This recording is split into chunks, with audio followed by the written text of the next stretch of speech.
एक दिन जंगल में घूमते हुए हू ने एक अजीब आवाज सुनी। वो दौड़कर वहां पहुंचा तो देखा कि उसके करीबी साथी को मुश्किलात का सामना है। अभी वो कुछ समझ ही रहा था कि अचानक उसे एक चमकदार चीज आती दिखाई दी। करीब ही एक बुजुर्ग साथी ने उसे खबरदार किया और हू ने फौरन एक तरफ छलांग लगा दी। वहां कुछ लोग मौजूद हैं थे जो शायद शिकार के लिए आए थे। उनकी नजर हू पर पड़ी और वो हैरान रह गए कि जंगल में कोई ऐसा इंसान भी रहता है। हू की फिरती ने सबको हैरत में डाल दिया, मगर उनके इरादे कुछ और थे। वो उसे अपने साथ ले जाना चाहते थे, मगर हू ने अपने दोस्त को देखते हुए वहां से निकलने की कोशिश की। इन लोगों में एक नौजवान भी था जो खास तौर पर हू में दिलचस्पी ले रहा था।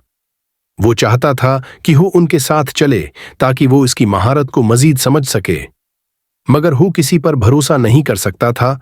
उसने अपने बचाव के लिए एक हिकमत अमली सूची और जल्दी से एक तरफ दौड़ लगा दी।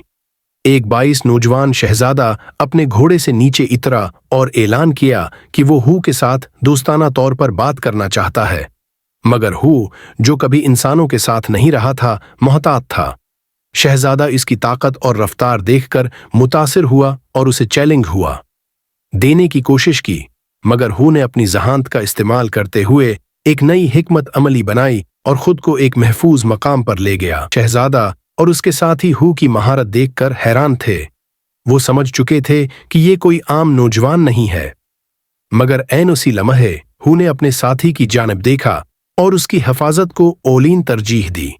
उसने फौरी तौर पर एक रास्ता निकाला और वहां से निकलने की कोशिश की, जबकि बाकी लोग हैरत में खड़े देखते रहे। दूसरी तरफ शहजादे का खानदान इसके कारनामों पर फख्र कर रहा था, मगर जब वो वापस आया तो सबको हैरानी हुई कि वो हू से ज्यादा मुतासिर नजर आ रहा था। उसने अपने वालिद से कहा कि उसने एक मुनफरिद इंसान को देखा हो से ज्यादा मुतासिर नजर आ रहा था। उसने अपने वालिद से कहा कि उसने एक मुनफरिद इंसान को देखा है जो कुदरत के करीब रहा है और जिसकी महारत हैरान किन है। इसी दौरान जंगल में एक तबीब अपनी जड़ी बूटियां इकट्ठी कर रही थी। अचानक उसने एक नौजवान को देखा जो आराम की हालत में था, मगर थकावट इसके चेहरे से जाहिर हो रही थी। अब सवाल यह है कि क्या वो हू की मदद कर सकेगी? हू की किस्मत क्या करोट लेगी? जानने के लिए अगली किस्त का इंतजार करें।